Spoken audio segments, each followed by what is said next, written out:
Hi అండి. చాలామంది కొమ్ము శనగల్ని, బఠానీలని వెరైటీగా వంటలు చేస్తా ఉంటారు కదా! నేనెలా చేస్తాననేది మీతో ఒక్కసారి షేర్ చేసుకుంటానండి. ఫస్ట్ అయితే ఇది డే అంతా నానబెట్టేసి మిక్సీ వేసేస్తాను. సారీ కుక్కర్ వేస్తానండి. ఒక 3 విజిల్స్‌లండి అంతే. దానికి మించి అయితే వేయను. ఎందుకంటే అది పేస్ట్‌లా అయిపోతది.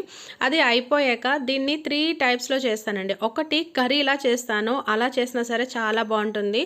లేదు అంటే ఓన్లీ పోపులు వేసి, కరివేపత్తి వేసి, మిరపకాయలు వేసి అంటే దేవుడికి నైవేద్యంగా చేస్తారు చూడండి, అలా కూడా చేస్తాను. అది సెకండ్ టైపు.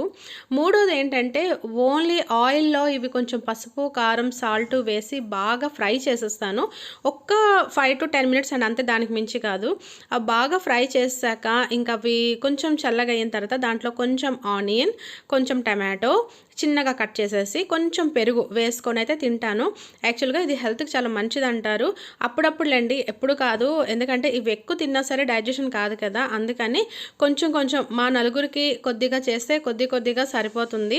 మీరందరూ ఈ డిష్‌ని ఎలా చేస్తారనేది కూడా నాతో షేర్ చేసుకోండి. నేను చేసేది మీకు నచ్చుతదా లేదా అనేది కూడా నాతో చెప్పండి.